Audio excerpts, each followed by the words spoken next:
दूसरे का मकान, दूसरे का वैभव देखकर कभी अपनी दृष्टि को गलत मत होना,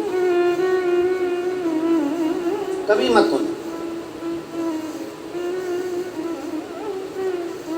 जलंधर ने गलती कर दी और जलंधर ने देखा पार्वती जी बड़ी सुंदर है, मैं इनसे विवाह करूंगा, मैं इनसे शादी करूंगा। अब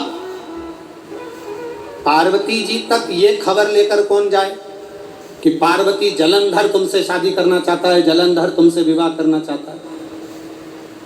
इस खबर को लेकर जाएगा कौन? इस सूचना को लेकर पार्वती जी तक पहुंचेगा कौन? चंद्रदेव को बुलाया, चंद्र ने मना कर दिया। इंद्रदेव को बुलाया, इंद्र ने मना कर दिया। सबको बुलाया, गरुण वरुण सब आए, परंतु सबने मना कर दिया। सूचना पहुंची ब्रह्मा जी के पास में। ब्रह्मा जी,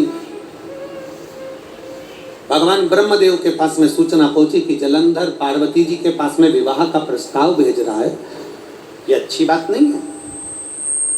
और ब्रह्मा जी ने जाकर, ब्रह्मा जी ने पहुंचकर तुरंत जलंधर को समझाने का प्रयास करा। जलंधर, ये तुम्हारा निर्णय ठीक नहीं है। जलंधर, तुम किसी पर नारी पर अपनी दृष्टि दो। भगवान देवाधिदेव महादेव की धर्मपत्नी माँ जगत जननी, माँ जगत धात्री, माँ दुर्गा भवानी, माता पार्वती पर तुम अपनी दृष्टि दे रहे हो, ये ठीक नहीं है। जलंधर, ये श्रेष्ठ नहीं है। ब्रह्मा जी का काम था समझाने का, समझा रहे, पर जलंधर मानने को तो तैयार हो।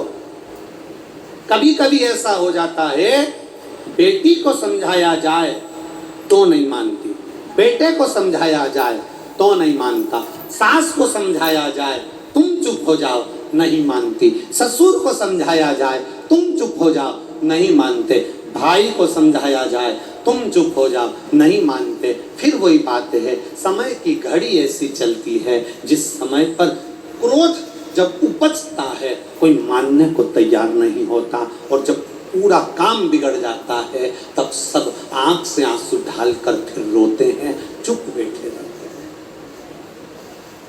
जलंधर को समझाया, जलंधर को समझाने का प्रयास करा। जलंधर को समझाने के लिए अग्रण्य आए। ब्रह्मा जी ने जलंधर को समझाने का प्रयास करा, ब्रह्मदेव ने जलंधर को समझाने का प्रयास किया, समझाया, नहीं माने। कोई राजी नहीं हुआ कि पार्वती जी के पास में विवाह का प्रस्ताव कौन लेकर जाएगा। केतु को बुलाया, केतु राजू नहीं हुआ। राहु को बुलाया तो राहु से जलंधर ने कहा, जब पार्वती के साथ अगर मेरा विवाह हो गया तो मेरा जो राज्य है राहु तुझे दे दूंगा।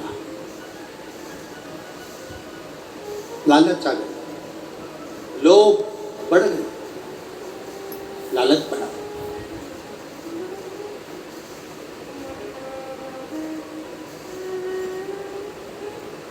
जब लोभ बढ़ता है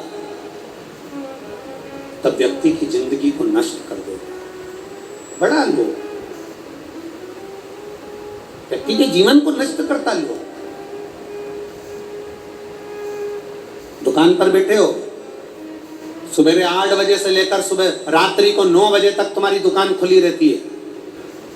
त्योहार आया, तुमने दुकान को और लंबा समय तक खोलना प्रारंभ कर, शरीर में रोग बढ़ता चले गया, शरीर में कष्ट बढ़ता चले गया। बढ़ा लोभ, बढ़ा शरीर बेकार, शरीर में कष्ट आया। एक चीज पुष्कर राज की धरा पर हमको सुनने को भी मिली और देखने को भी मिली। इतनी कथा करने के लिए सारे भारत की भूमि पर, देश में, प्रदेश में जहाँ जहाँ लोग बुलाते हैं वहाँ वहाँ जाते हैं। ये कथा होने के बाद में ये 11 तारीख को पूरी हो जाएगी। 12 तारीख को अलवर राजस्थान में 1 बजे से 4 बजे तक वहाँ चालू हो जाएगी। अलवर की भूमि पर चालू हो जाएगी। पर एक चीज देखने को मिली पुष्कर राज में, जब